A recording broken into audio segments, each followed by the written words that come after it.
Hello, good evening, and welcome to tonight's event, Jews Don't Count, where we're about to be joined by David Baddiel and Hadley Freeman.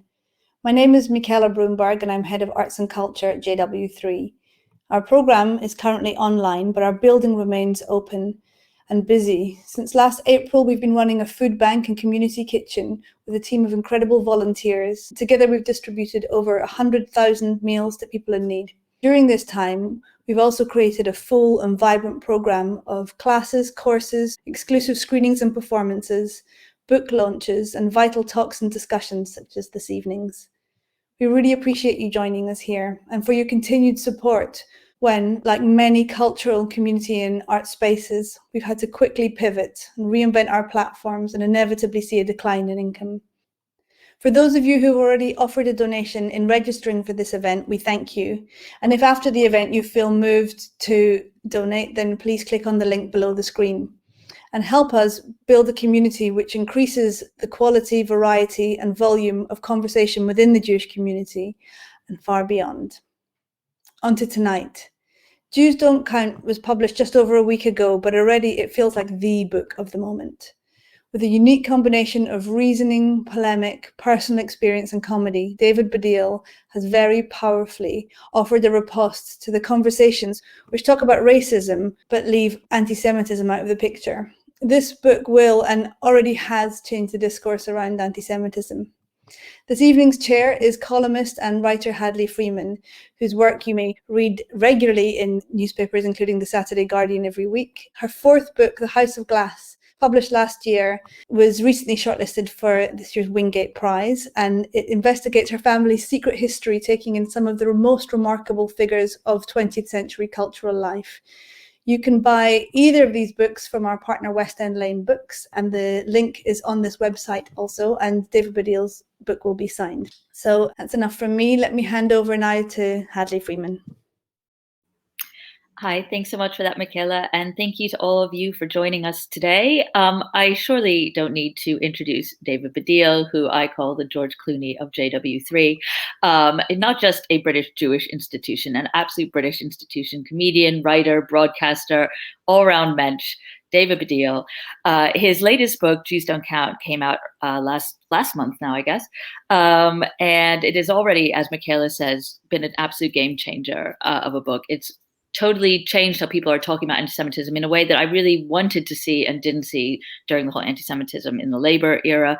And I'm so thrilled to be able to talk to him about it today. So thanks so much, David, for coming. Hello, Hadley. How are you? I'm all right. I hope you don't mind me sitting on my bed, but be rest assured I'm taking this very seriously. No, I don't mind that at all. The book actually came out this month. Oh, this I only mention it because, not to upbraid you in any way, but I like the fact that you're saying it's already had an impact, and it is a quick impact because it was February the 4th, in fact, that it came out. And I think part of that is to do with how much of this has been building up, like a pressure cooker, needing to be said but not said by Jews, but also maybe people who are thinking about this in general. It feels like everything I put in it has been swirling about. I mean, I'm getting many different reactions, but the kind of primary one is, at last someone's saying this. Yeah. Because I'll be honest, like when you told me last year you were writing something, I didn't realize it was a book. I thought it was a long article on this subject. I was slightly worried it would get lost in the pandemic a bit, or people would think, oh, Corbyn's gone, we don't need to worry about that. And actually that's totally not what's happened at all. I've not seen a cultural issue, and certainly not a short book like this, and a cultural treatise cause so much conversation in such a long time. Yeah, well, that is one of the good things about it. I mean, it's sort of, there's quite a lot of discussion about when it should come out, because actually, it didn't take me that long to write. It's a short book. For anyone who doesn't know, we should probably explain. It's a short book. It's sort of in the tradition, I guess, of, without wishing to compare it to those things, but the sort of thing that Orwell wrote, which, would be like on the working classes. It was sort of an essay, pamphleteer, political style book. It was meant to originally be 10,000 words when the Times Literary Supplement commissioned it, but it ended up at more like 30,000 because there is quite a lot to say, but it's still fairly short. I guess one of the things that is slightly weird about it is that a lot of people are saying to me, oh, so do you want this to happen or that to happen or the rest of it? And what I always say to that is, it's not a roadmap. It's not a piece of social planning. It is an analysis of what the landscape is at the moment. And what I think happened in terms of what you're saying about like all people thinking it's over or whatever, is that it's the right time now to talk about it. It's sort of, I don't know whether it would be quite possible to talk about it during the Corbyn years without it being so, it's mad enough, the reaction to it, but it would have been so mad during the Corbyn years. And also, what kind of detachment can you quite have? But also, as you know from reading it, and by the way, I still haven't really said what it is, but it's, it's a book about how, I think people kind of know about how anti-Semitism is marked down on the hierarchy of racisms, as I see it, that progressive people, from the left, but also more generally, who would take up progressive anti-racist positions, that on the hierarchy of racisms, that's kind of feels like it's been lower for a long time as a concern. And what I was always going to say about the timing of it is, an example of how this is an ongoing thing is I literally had the first draft done, and then the EHRC report into the Labour Party came out. Corbyn was suspended. The shit hit the fan, and I wrote a whole coda called 30th October 2020, in which you're in, and I say at the start of that, this book is very topical. That's good because it feels like on the money, and bad because the landscape is constantly shifting. Yeah. And it is very topical, but what comes across in the book is that you've been thinking about these issues for a while. Because I'll be honest, I didn't really think about anti-Semitism's place in, as you say, the hierarchy of racisms until the Corbyn era, when I saw how Jews' concerns about anti-Semitism were just so dismissed. And you write in the book how you and your brother made the short film, The Y Word, about the use of the word Yid as a football chant, and the difficulty you had in getting it made. Were you surprised? In 2010. Sorry, 2010. Yeah, so more than 10 years ago. So you've been thinking about this more than a decade. Were you thinking about it before, or was that your awakening to? No, I'm afraid I've thought about it for quite a long time. I've only been really speaking out about it since about then. I wrote a piece around at the same time, I think in 2011, for the Daily Telegraph called "How Anti-Semitism Entered the Zeitgeist." That was more about, oh God, I can't remember his name now. That designer, you'll have to remind me, who was the designer? Yeah, when that happened, and Charlie Sheen at the same time said something very anti-Semitic about his producer, and it was about more, and this is important, I think, sort of cultural figures who you might assume would be kind of right-thinking, just because they're artists and TV people, whatever, saying really weird things about Jews. That was happening quite a lot, and I think that's all very important in the background to what then created, the Corbyn kind of phenomenon, because I really think that had been building up for a very, very long time. And as regards to the Y Word, I had in fact first raised that in about 2002. I wrote a piece for The Independent, just saying, do people know that this chant happens and these songs happen or whatever? And I think we're supposed to live in a zero tolerance culture for racism, but no one seems to be noticing this. And then it came to a head in 2010, where, as I report in the book, having suffered it for years and years and years and years, just sort of like accepted it, which is the problem. Is the book is, as you know, a critique of progressives. It's also, to some extent, a critique of Jews for sort of thinking, let's not make a fuss about any of this. It blew up between me and my brother, having to sit there while a man just shouted, "Fuck the fucking Yids, fuck the fucking Yids, fuck the fucking Jews," over and over and over again, at a time when in the programme at Chelsea it says anyone who expresses any form of racist abuse will be banned for life. It says that in the programme. This is this is not 1973. This is 2010, and no one does anything. No steward does anything. No one does anything. No one even really helps me and Ivor out to try and take on this bloke. It's just, there's something very Jewish about the way I talk about it, because I also talk about how Ivor, my brother, stood up and sort of said to this bloke, "Shut up," right? And the guy eventually did shut up, and then Ivor sat down and said, "I think I'm going to cry." And I think that's so moving at some level, his sort of protectiveness at the same time vulnerability in that situation. Anyway, the Jews don't count issue is not about that happening. That man is a racist, right? The Jews don't count issue is that no one did anything about it, no steward did anything about it, and keep racism out of football, who I don't want to slag off that much because they did, help produce the film in the end, but they really had to be convinced that this was an issue worth dealing with. They were only convinced because Lineker came on board, right? Yes, really, that is true, yes. Certainly, I don't think the film would have got made had Gary Lineker, who, bless him, thought, no, this is important, and decided to get involved. Right. Because I suspect you and I are coming from a similar place in that we may both have certain wariness to aspects of identity politics, but that this is a focus of the left and that is our political tribe.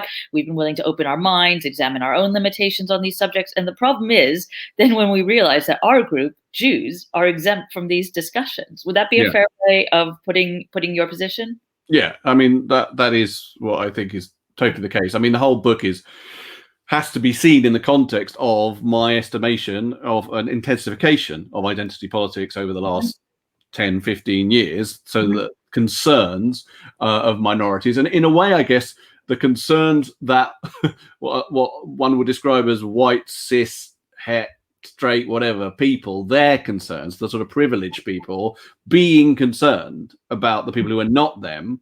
And they are, these progressive anti-racist people, somehow or other, they do seem less concerned about Jews within that. And there's very little expression of that. And I talk in the book about how the reasons for that, I might as well say now, which are multifarious and shifting.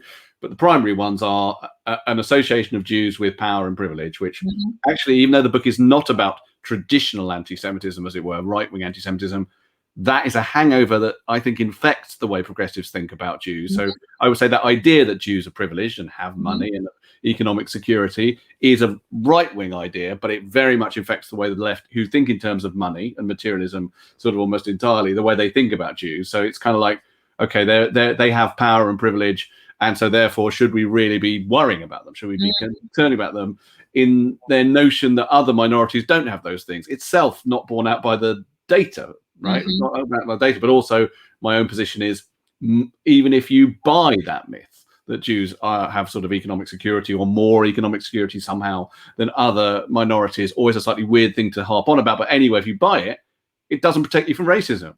I mean, we know this. We know this because, my grandparents were quite wealthy in Germany and all their family were murdered and all their assets were taken away. But there's also lots of other reasons. Sorry, I feel I'm talking too much now, but for example, I'm very keen. I'm sort of amazed, actually, not just keen to say it, but I'm amazed by how much the religion gets in the way, right? So when I talk about racism against Jews, and this was well before the book, when I talk about it online, the amount of people from both right and left who will tell me, but Jews aren't a race, and it's not racism, it's religious intolerance, and obviously that's bad. And I think, okay, so I'm an atheist, and I would get shot tomorrow by the Gestapo today, probably. And my great uncle did get killed in the Warsaw Ghetto, despite the fact that he was an atheist. And the Nazis, as we know, did not ask people whether they kept kosher, and it's irrelevant. And it's a weird canard, because what I perceive is that the reason those people are bringing that up is not because they're actually making in their minds any kind of intellectual distinction. They really can't be bothered with, they know racism is bad, but they can't be bothered to extend that sufferance to Jews. It's too much effort. And again, aren't they a bit privileged and powerful for us to do that? So let's downgrade racism against Jews to the lesser category of religious intolerance, which is a complicated category anyway, because some people think, oh, that's good, you're attacking religion. Religion's a powerful thing with money and privilege in it, whatever.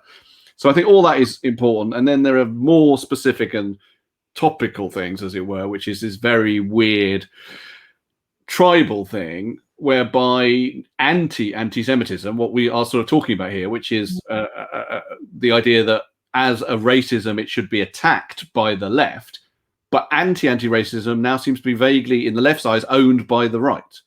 It's like, since the Corbyn years, there's this notion that if you talk about anti-Semitism, you're basically helping the Tories in some way. Right. And the Corbyn suspension showed that immensely, because I just saw within seconds of Corbyn being suspended, people saying, well, this is clearly an attack on the left. So that Keir Starmer saying, I want to build bridges with the Jewish community, was taken as a right-wing statement. And that is sort of amazing, because we are talking about racism here. We are talking about, you and I grew up at a time when, as Jews coming back from the kind of political background, we would, any form of racism, we would be against it. And it would immediately, instinctively be, well, clearly, as left-wing people, we have to get behind this anti-racism initiative. And yet, bang, Keir Starmer says, I want to build bridges with the Jewish community. He's somehow being right-wing. Right. I mean, let's talk about Corbyn, because any discussion of anti-Semitism on the British left now can't really omit him. I mean, some critics have said, and I would say too, that you are arguably too generous with him, saying that he didn't see anti-Semitism in the infamous wall mural because he's so focused on anti-capitalism and he doesn't understand that anti-capitalist tropes such as big hook-nosed bankers are also clearly visually anti-Semitic tropes. I mean, I personally think Corbyn really does have a problem with anti-Semitism, as evidenced by his comments about Zionists lacking English irony and his refusal to support Luciana Berger when she was getting so trolled. What are your feelings about him now and that whole era? Well, it's interesting. I mean, this book's had a lot of reaction, and it's fascinating that you think, or you quote some people think I'm too soft on Corbyn, when meanwhile the Corbynistas are spitting furiously about it mainly and trying desperately to find bad faith ways of taking it down and all the rest of it. But that's fine. I think that I think it's more important, I guess, to in the book intellectually define what I think is the malaise that progressives very generally have, and obviously this is not all progressives, but what I'm trying to pinpoint around Jews, that it's sort of more important to deconstruct that weird blind spot than to say the more simplistic thing of Jeremy Corbyn, he's an anti-Semite, if you see what I mean. Mm-hmm. So it seems to me like that cuts off a certain amount of interesting analysis that you can do in that situation. And taking the mural as an example, just the idea that Mir One, who did that mural, and Corbyn hate Jews, and so Mir One painted a hateful picture of Jews and Jeremy Corbyn supported him because he hates Jews. I just think that's not complicated enough, because there is something else going on. And what else is going on, quite clearly, is that they think this is a rebel statement against capitalist power. That's what they think they're painting and supporting, because it's rich people on the backs of the world's poor. And when Jeremy supports him, he mentions Diego Rivera and Lenin and whatever. So that's what at the front of their minds is what they think they're doing. And then it's more interesting for me, I think, in a book that is sort of slightly literary, in form, to deconstruct that and say, yes, but what these people refuse to even look at is how the aesthetic of anti-capitalism inevitably blurs into anti-Semitism, just because it has done for years and years and years. And even before capitalism, going back to Christian aesthetics, the idea of the fat, rich devil person is a Jew. The face of Satan is a Jew. Yeah. Yeah. And the yoking together of that imagery with a sort of left-wing revolutionary aesthetic has never troubled the left. Mm-hmm. And that's where I just think that's more interesting and probably truer to the complexities of what we're talking about than just, Corbyn, he's an active anti-Semite. Yeah, I was amazed during the Corbyn years to see how many friends, colleagues, people I respect jazz hands away the obvious anti-Semitism problem that there was, or insist that it didn't exist at all, and were willing to lecture Jews about it. I mean, this was, as I said, created a huge kind of cultural awakening for me. Were you surprised at the number of fellow lefties, either in comedy or in writing, in the arts, who still insisted on supporting Corbyn despite all the evidence? I don't know if I was surprised. That would be, unfortunately, an optimistic thing to say. I am of the belief, and the book is of the belief, that anti-Semitism is low down on the concerns of the left. And so even the people who were not dyed-in-the-wool Corbynistas, when the election happened, the 2019 elections, it was utterly clear that even the ones who thought, yeah, it's a bit dodgy, the stuff about Jews, but hey, what's the alternative? A Tory government, and that's worse. Yeah. Now, it's arguably, if you're a big lefty, it is worse, but what I think is complicated about that is I think if it was, and that, dread phrase, any other racism, that would not be a kind of balancing act that even came into play. Because I think that the, force by which people are horrified now, correctly, by racism, would mean that if it was another minority who had constantly been upset and offended and saying, we think something racist is going on here, I just think that hold your nose because it's the, lesser of two evils thing would have played very badly, would have sounded just very tin-eared to the people on Twitter who are friends of mine who basically said, let's vote for Corbyn, whatever. Yeah. So I don't think I was surprised by it. And then also there are people, including Jews, left-wing Jews, who just set their stall against the idea that there was anything going on here from a very early stage, and continue to be sort of like convinced that it's all smears and all that kind of stuff. And so I was not surprised by that either. No. I went to a meeting that was with other left-leaning people who I all respect, and it was right before the, I guess it was the 2019 election, and there was discussion about this, could we all accept this issue with Corbyn? And someone said, who I know, who's not like a friend, but someone said, why are the Jews so anxious about this? It's not like Corbyn is bringing back pogroms. And right. I thought, like, can you imagine someone say, why are people of color anxious about the Tories? It's not like they're bringing back slavery. Yeah. Like, to me, like I was completely, I'd never heard people talk like this, to be honest. Yeah. But I've also had dark moments of the soul with myself about this, because, since then, I get a lot of abuse on Twitter, as you do too, saying, this Tory government is your fault. You were writing against Corbyn, you've helped bring in the Tories. And on the one hand, I think, how dare you tell a Jew to ignore anti-Semitism? But on the other, I think, well, didn't I do that when I was telling former Bernie Sanders supporters to, hold their nose and support Hillary Clinton, hold their nose and support Joe Biden? Or is that different? Well, you brought in a whole other thing, and you brought in American politics. So you're going to have to explain to me why you said those things exactly. Well, when Bernie got knocked out of the primaries, so then the Democrat candidate. But there's no kind of race involvement in that. No, there was no race, but it's about putting your morals aside. So they said Hillary is not left enough. Joe Biden. No, it's not. It's not. Sorry, that is not the same, and it's not the same, because Hillary's more right of centre than Bernie Sanders, but she's not racist. Right. I mean, I'm sure someone will tell me she is. Some left-leaning person will tell me she is, or some QAnon person will tell me she is. But that is not putting your morals aside. That's adjusting your politics for pragmatism, which I think is fine. That's sort of the point I'm making, the point you're making with that pogroms thing. Mm-hmm. It's almost outside of politics, isn't it? It's beyond politics to say there's a racist issue going on here, and therefore, whether you're very left-wing or left of centre or whatever, please take this seriously. And whatever your politics, you shouldn't really try and parlay them against a political position. This racism is always serious. So I don't recognize the analogy quite, because none of those people were doing anything like that. Yeah, good. I'm glad I haven't been a hypocrite then. And also, what was so useful about Corbyn, I found, was that as much as he focused on the evils of Israel, actually the instances with him had nothing to do with Israel, whether it was his prologue in Hobson's book or the mural. Whereas I find that the left, when we talk about anti-Semitism, always brings in Israel. Well, actually, sorry, just to interrupt that, there's a moment I bring up in the book which sort of is to do with Israel, that I think was very, very instructive. And in his last interview with Andrew Neil, before Jeremy Corbyn went to the country, Andrew Neil interviewed everyone except, I believe, Boris Johnson. Corbyn was asked to apologise again for anti-Semitism or whatever, and gave some kind of mealy-mouthed apology. But I wasn't very interested in that.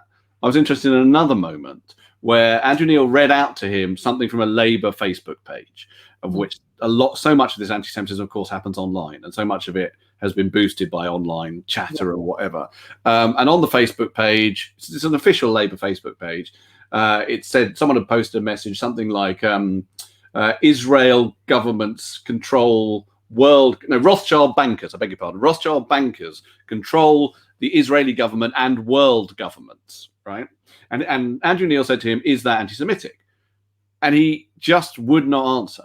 At a time when it would be unbelievably politic and indeed correct to just say, yes, that is anti-Semitic, right? He just wouldn't answer. He asked him like 3 or 4 times. And eventually Jeremy Corbyn said, well, I suppose it could be considered an anti-Semitic trope, right? Which is, again, very soft pedal. And the point about all that is, it does come back to what I was saying earlier, which is the idea that there is a secret cabal controlling and powerful and, privileged people are somehow operating the strings on world governments. Corbyn does believe that, because he's a deep, deep anti-capitalist. And he does believe that there are privileged people with money and secret power controlling governments, right? So he'll want to protect that idea.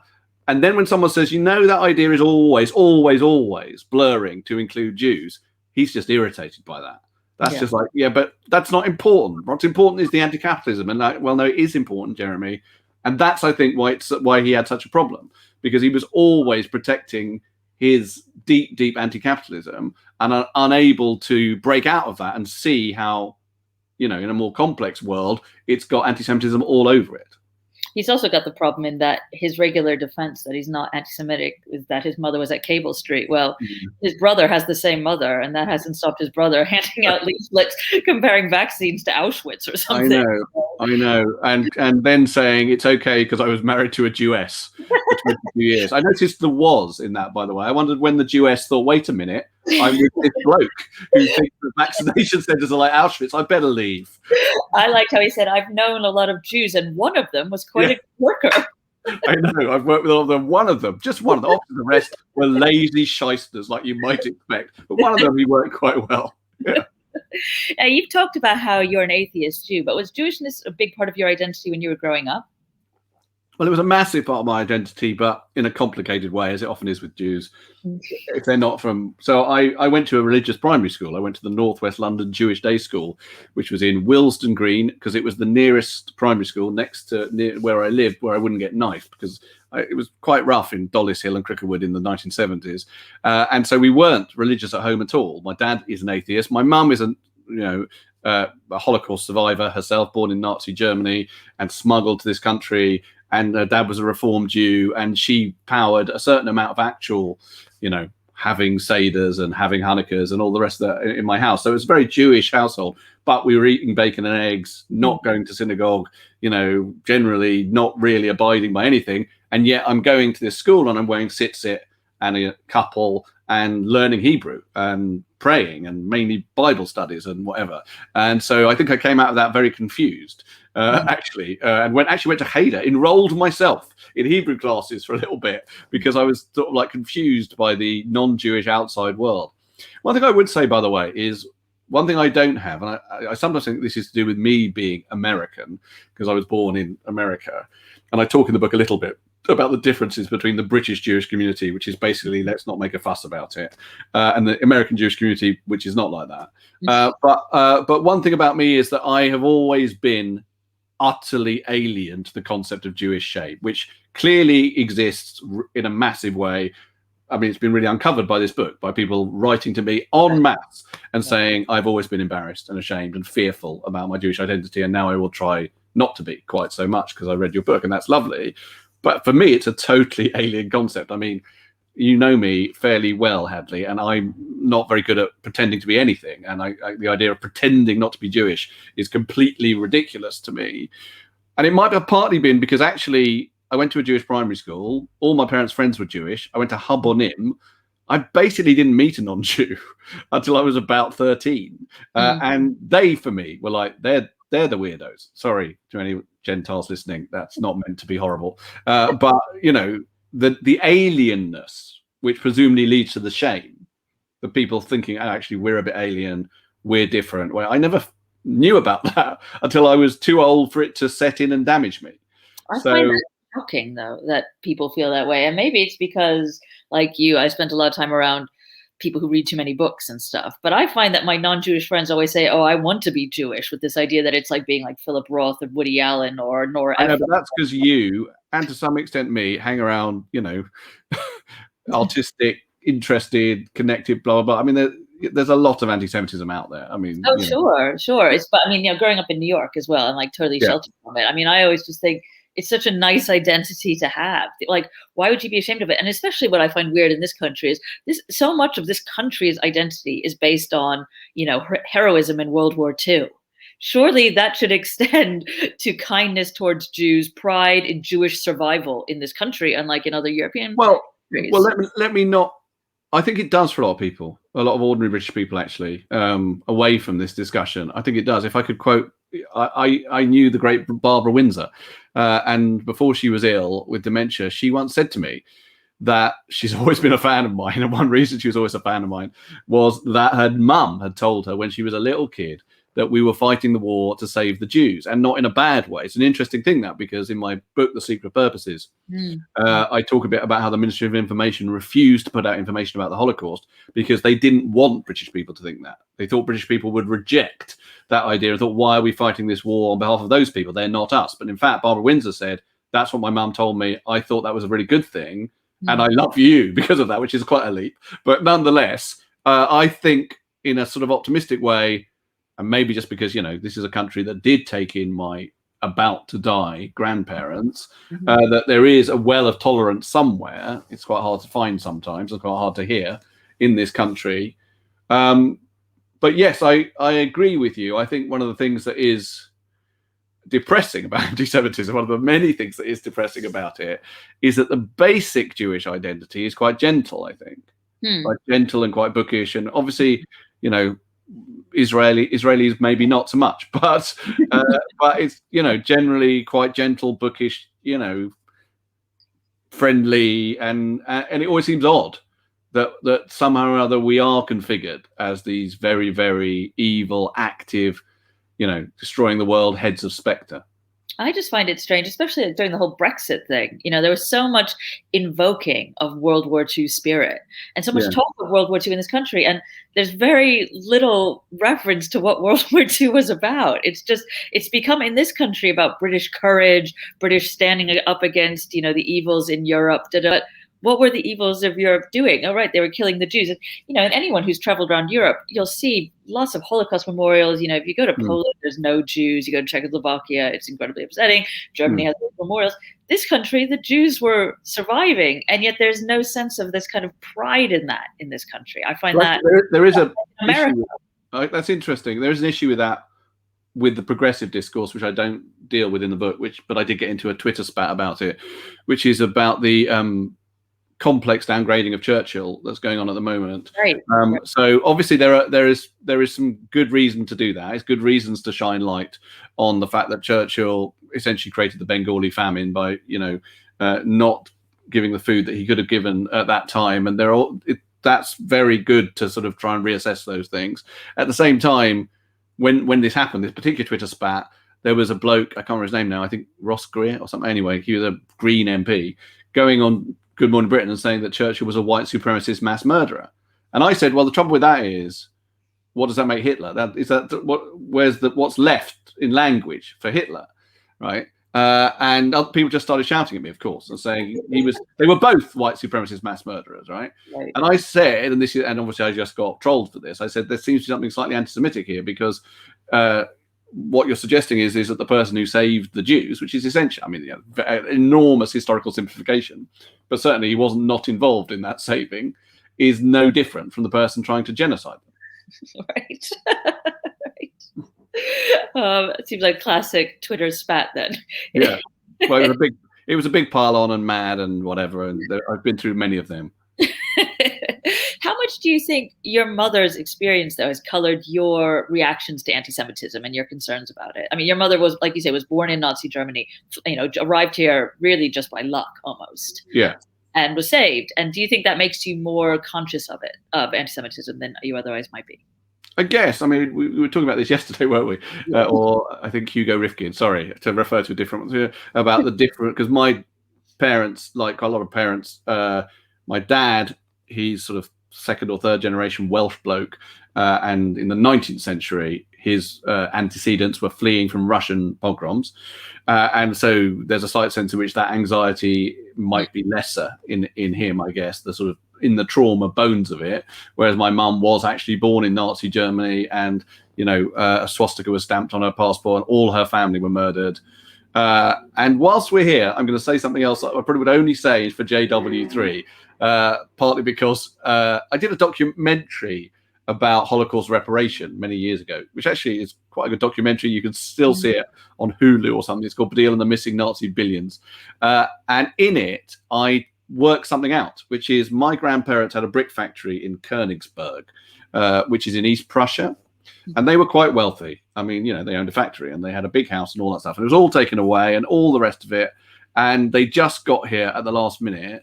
And then they lived a poor life for their whole lives, right? And part of the reason for that is that that is Russia now.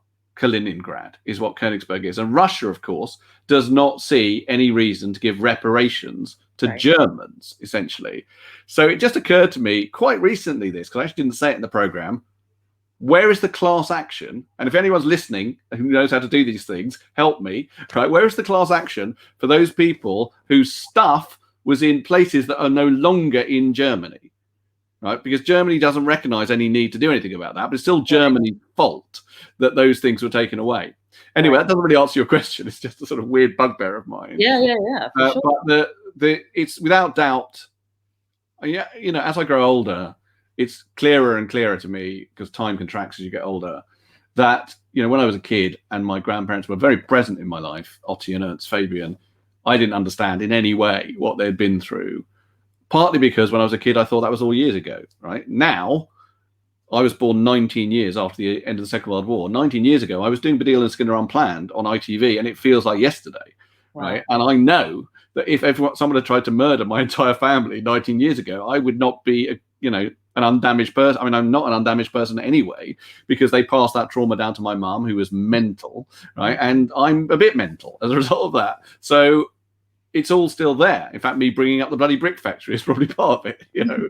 So yeah, it's all very much there, and it sort of gets more. I get more energy about it as I get older, but that is also to do with what I perceive to be the rise in anti-Semitism, sort of concreting my identity. Because, in America, obviously, there's this very long tradition of Jews in comedy. And in Britain, there is a bit, but it's less in your face. Like the Jewish comedians are less overtly Jewish than they are in... it's just me.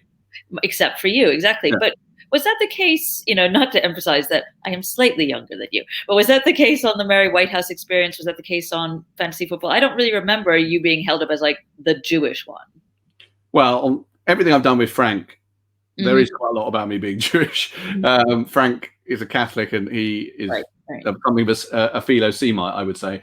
But definitely brought it into play, and I did as well on those shows. Not on Mary White's Experience very much, but in my own stand-up, I always talked about it. Yeah. Like even when I was like just on the cabaret circuit, I used to talk a lot about being Jewish, and. I don't think there can be any real Americanness in me, because I was just born in that country. But I do have more of an American comedian's approach to all that. And in the book, I actually, one of the things I say in the book is I think I am one of the UK's very few famous Jews, by which I do not mean that I am, that there aren't lots and lots of people in British public life and British entertainment who are Jewish. And I name about 7 Jewish or Jewish heritage comedians, including Sue Perkins and Stephen Fry and Robert Popper and Simon Amstel. I mean, and Matt Lucas. There's loads of them. Ben Elton, who wrote to me to say, "Why didn't you include me?" There's loads of them, right? But I'm the only one who puts his Jewishness into his comic identity, and he puts my Jewishness in the front foot. And I would say that's to do with many things, including Jewish shame. And in comedy, I think being British and Jewish has never been a thing. It's just not been cool enough. Right. It smacks of something, as I say in the book, something suburban, something of Stanmore about it. And when you're a sort of, young alternative comedian, you don't want a smack of Stanmore. Right. It's not Brooklyn like it is in America. It really isn't. And it's also not, if you're a young brown comedian, you've got, much more exciting reference points, I think, to talk about, or a young black comedian. And so I think Jews have had to get over that. Well, they haven't got over it because it's just me.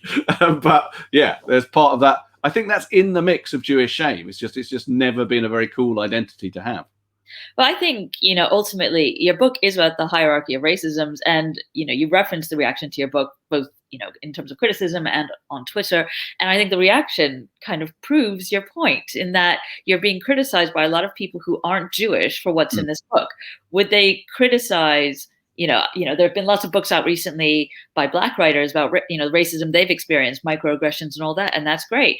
I don't see similar criticisms of them. Maybe I'm not looking in the right place. I'm willing to hold my hands up. I'm sure progressives would say, of course, that correctly, probably within the, structural racism that exists, that we have to assume, I think, a negativity towards those books from sort of the mainstream, that it would not be kind of meat for progressives to also do. But no, I mean, definitely, I was fully expecting a certain amount of, backlash from progressives about this, partly because they are targeted. I mean, to be fair to them, in the way that they're not, I suspect, in those books that you're talking about. But also, I agree. I agree that they just. I mean, Jeff Norcott, the slightly right of centre comedian, just said something, and a few people have said this, that the people who are shouting about the book are the ones who need to read it, because most of them will not have read it. But to be honest with you, Hadley, I don't care that much about those people. I mean, because the book's had an amazing response, not just from Jews. I mean, the response from Jews has been great, but there's been an amazing response from lots and lots of people who are not Jewish, and an amazing response even from some people who have said, I didn't realize these things. I am the person that David is talking about.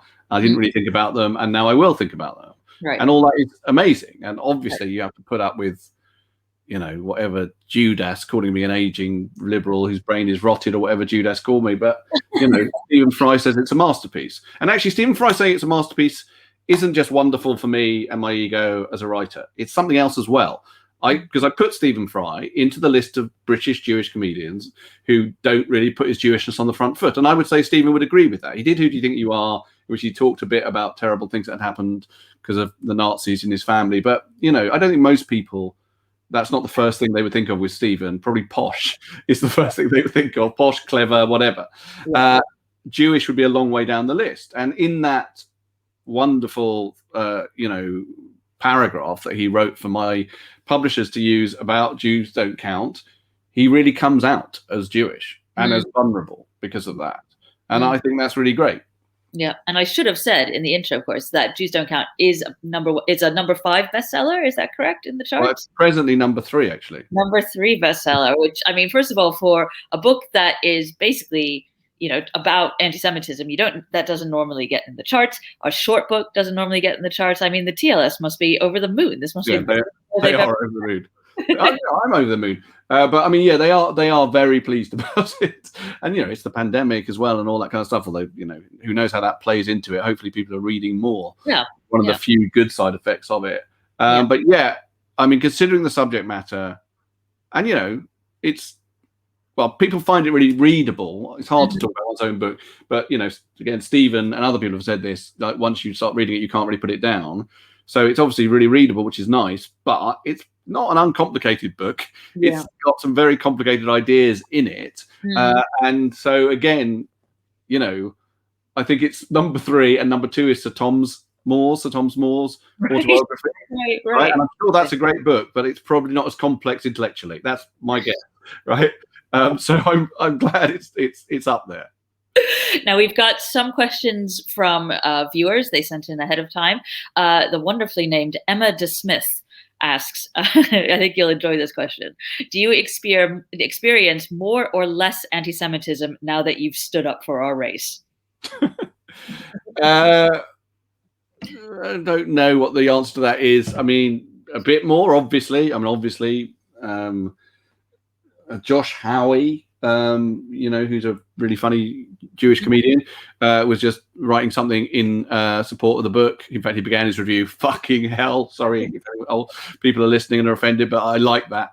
But he then posted immediately after that someone posting about me and blackface, and he said, "Yeah, this is someone who claims to be an anti-racist and offended by David Baddiel doing that, but his email is jewsareracist.com." So yeah, I guess he's the anti-racist here. And so obviously, yeah, there's organized, I mean, quite crankly and shittly organized, but organized anti-Semitic responses to it.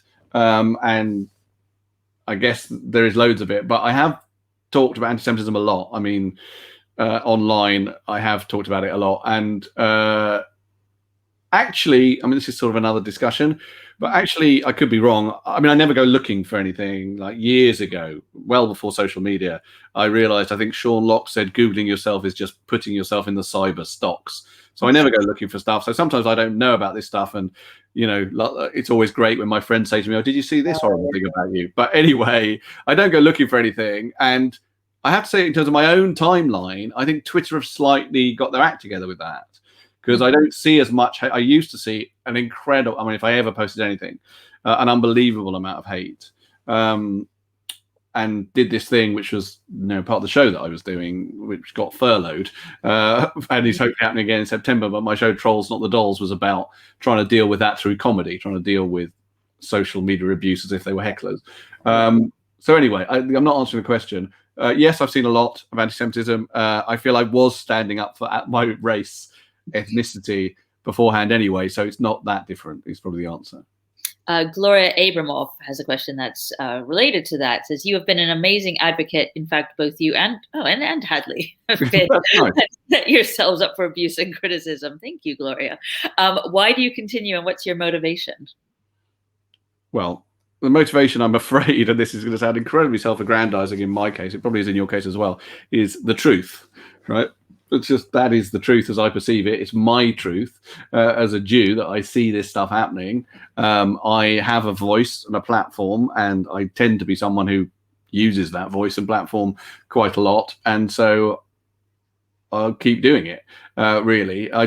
Obviously the abuse is not great. I don't like it. It's not good for my mental health, all the rest of it. I'm not claiming to be impervious to it. But I think the drive to the truth, certainly in me, is stronger. Mm-hmm. John Wolfson asks a really good question, which is, have Jews ever counted? I think just after, this is like a complicated thing to say, but just after the Holocaust, I think, there is no question that the establishment of Israel was related to a collective European guilt about the Holocaust. And that's obviously has complicated resonances later on down the line. But I would feel that moment, there was a collective, world guilt thing. It's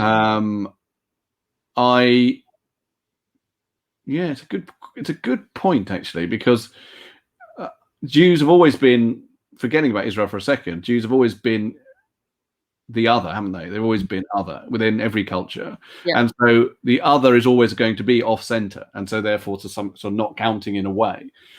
But it's a difficult question for me to answer, because I'm so specifically trying to talk about a very particular discourse, which is progressive, left-wing discourse, and Jews not counting in that rather than in the wider picture. So I don't know if I can answer it in the wider picture without defocusing what I'm saying. What do you think? Yeah, I was just trying to think. I mean, again, I was going back to America. So you have something like Mel Gibson, where whenever that happened, when he was shouting at some traffic cop about being an oven dodger or something weird like that, and he was immediately kind of shut down. And everyone, I did read a lot of people saying, oh, typical Hollywood, of course, the one person you can't criticize is Jews. Yeah. Having that, he did then get cast by Jodie Foster in that weird film Fever right away. What would have happened if he'd been, homophobic, if he'd been shouting homophobic abuse? I actually don't really know. And to be fair, actually, Mel is so out of control. Mel, like I know him, he's so out of control because he has used the N-word as well, and I mean, he's and said really terrible things about women and stuff. So, and somehow or other still gets work in movies. I don't quite understand it. Right. The only reason I put it to that, and this is nothing to do with Jews or anything, is I think he sort of was pre-cancelled. So he was cancelled at a time before cancellation was a thing. Mm-hmm. So people find it difficult to get the energy to cancel him again. I think that might be the reason. That's true. And also Galliano, you mentioned Galliano. Yeah, when that happened, I did write this very angry piece about it. But he was immediately, he was welcomed back into the fashion fold pretty quickly. And fashion has always been a very Jewish industry, going back to the schmata trade, back, in the ghettos in Paris. And, even since there's lots of Jews who work still in the high fashion industry, but he was still brought right back in, which I found really surprising. Yeah, well, you've told me something there I don't know, actually. You would know. I've never thought of, obviously, I think of schmata as Jewish, as the low, tailor streets of the East End as involved in clothing. Yeah. But high fashion, haute couture, I think of as quite anti-Semitic. Coco Chanel was a collaborator.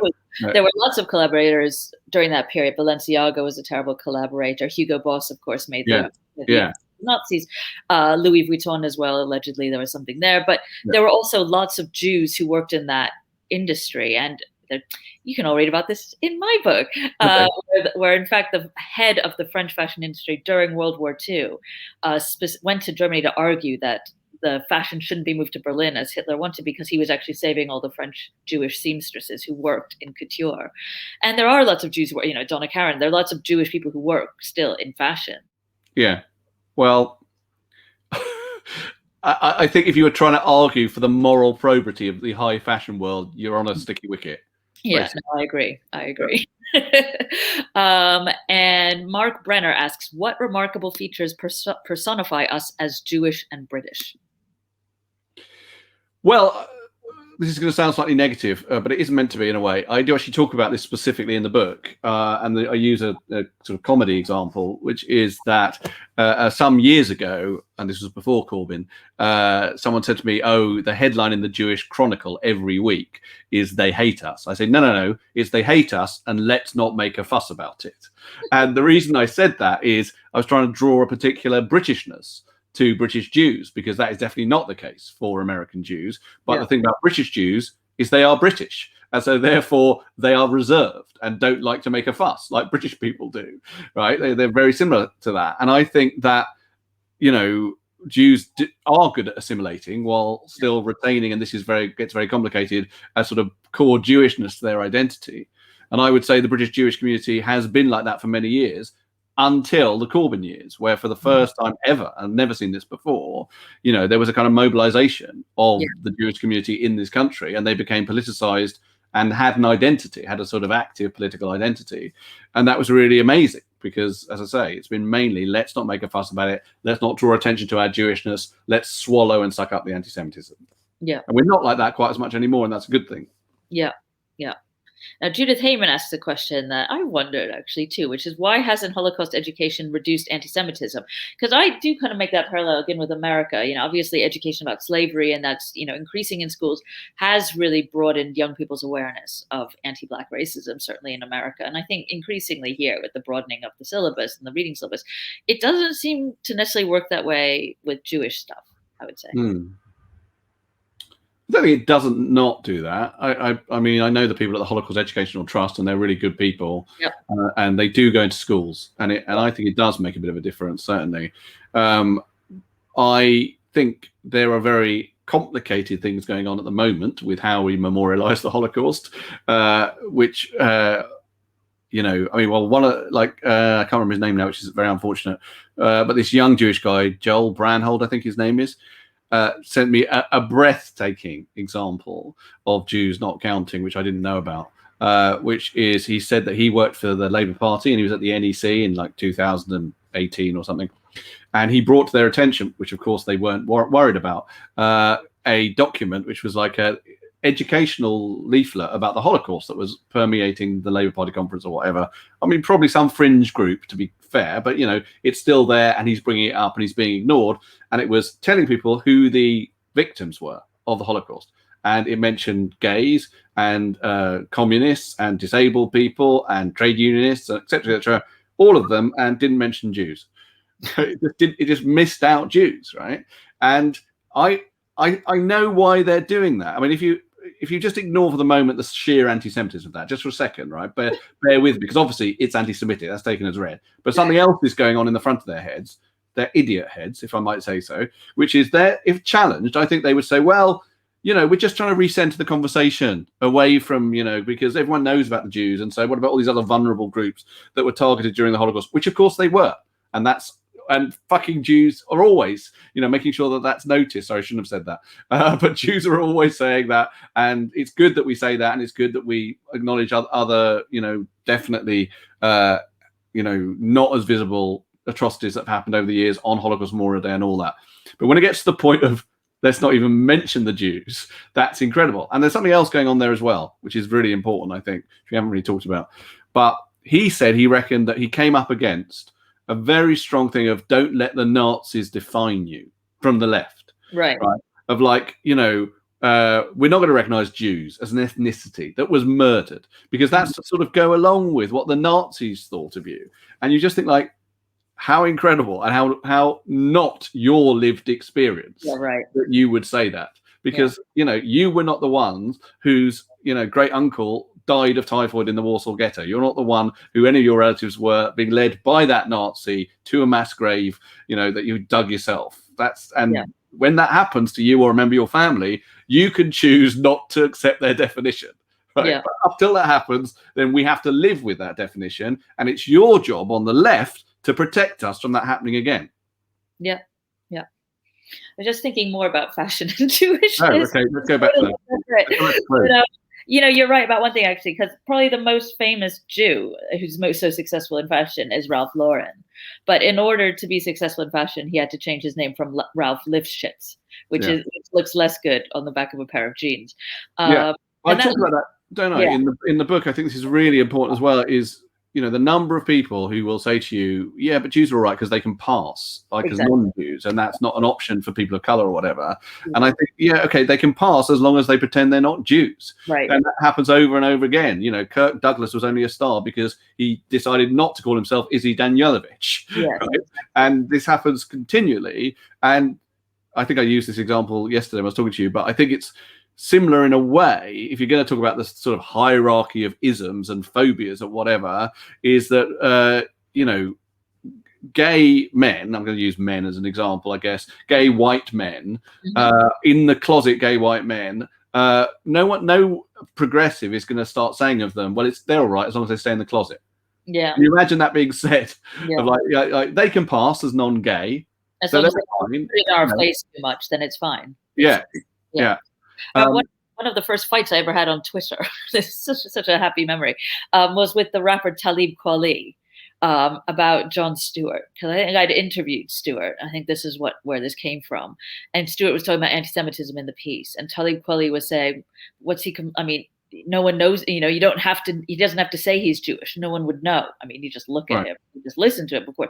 But I knew what he meant. He meant that Jon Stewart had dropped his Jewish surname. Stewart is actually his middle name. I think it's John Leibovitz is his name. It is Leibovitz, yeah.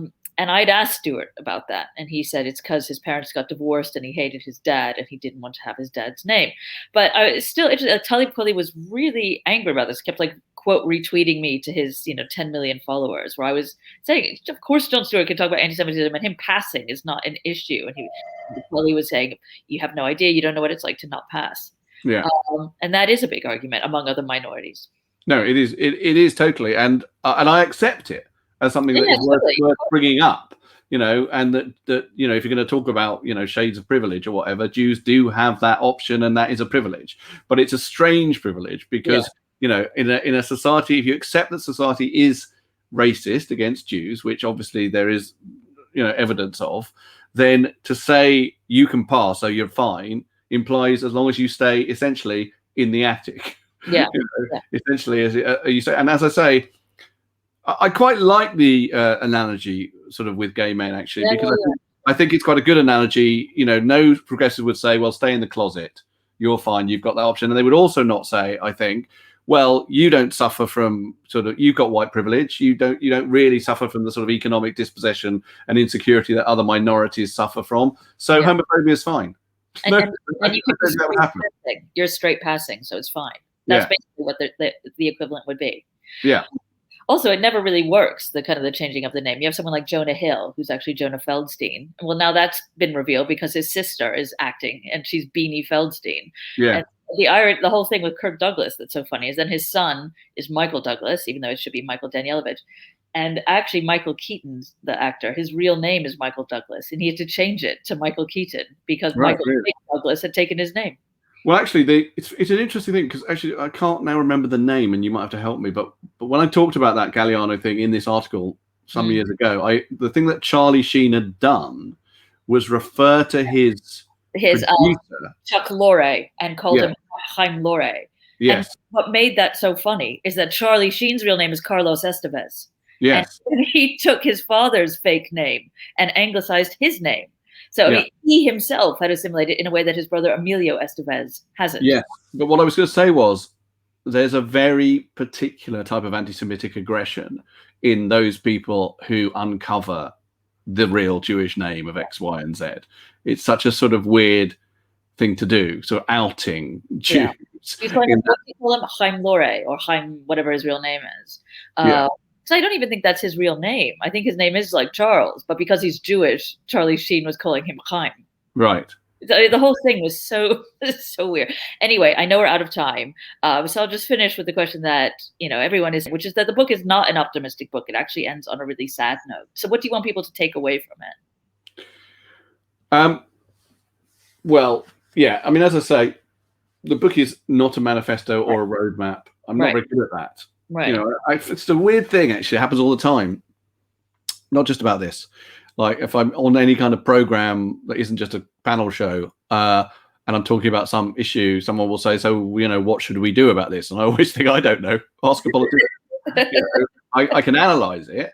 I'm quite good at social commentary, but I never know what the answer is. And for me, with this book, the answer is the book. I mean, to some extent, that I think that all I can do is say, here's how it is. I think maybe this will lead some people who aren't furious about it or whatever, or ignoring it, to think differently about this landscape, and that will be an achievement, of some sort. Because one thing I can't do, absolutely can't do, is say, oh, they should be this type of education or this type of legislation. I guess there is one tiny thing I would say, and a few people have said this to me, is that obviously there is a very large conversation going on at the moment about race. And one of the things that is happening as a result of that, and this is what people have said to me, is, businesses and industries and quangos or whatever it might be, now do sort of 4-hour, 8-hour, whatever seminars, consciousness raising, education stuff about race and about possible implicit racism in the way that people are being dealt with or whatever, which is all great. But about 4 people have got in touch with me since this book came out and said, I've just done one of these and anti-Semitism wasn't mentioned. Mm-hmm. No one mentioned it at all. Mm-hmm. I mean, similarly, there's a video going out at the moment, and it's in The Guardian today, about how to raise vaccination take-up amongst BAME communities. Mm-hmm. And there's lots of BAME celebrities in it. That's a really good thing. As we know, it's a problem amongst particularly the Orthodox Jewish community that vaccination is not being taken up and that COVID regulations are being flouted. There's no Jews talking to the Orthodox community in that video, because Jews, as I say in the book, are not considered BAME, even though we're an ethnic minority. So things like that could change, I think. But beyond that, I'm not sure. Well, on that good Jewish shrug of uncertainty, we'll end today's conversation. Thank you so much, David, for taking the time to talk to us. And thank you all of you for joining us today. Thank you. Thank you, Hadley and David. And thank you to all of you at home joining us for this conversation and for sharing your questions also. Be the first to hear about upcoming events by signing up to our newsletter. We have several very exciting events coming up, including Billy Bragg in conversation with Rabbi Raphael Zarim, who will both be discussing their ideas around freedom in advance of Pesach, and this year's Wingate Prize with the shortlisted authors and the judging panel. And there's so much, much more. So until next time, goodbye.